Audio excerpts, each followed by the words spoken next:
hazard, 60 miles per hour wind gusts. Source, radar indicated.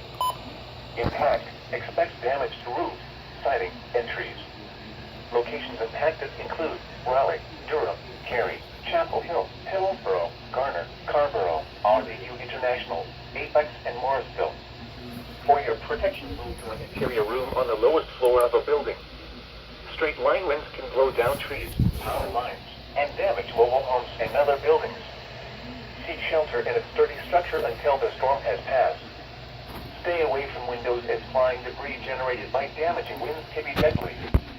Damaging winds and continuous cloud-to-ground lightning is occurring with these storms. Move indoors immediately. Lightning is one of nature's leading killers. Remember, if you can hear thunder, you are close enough to be struck by lightning. Heavy rainfall is occurring with these storms and may lead to minor flooding. Do not drive your vehicle through flooded roadways.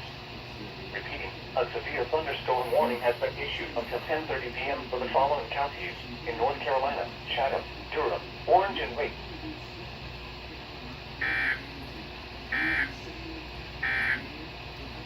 This is NOAA Weather Radio.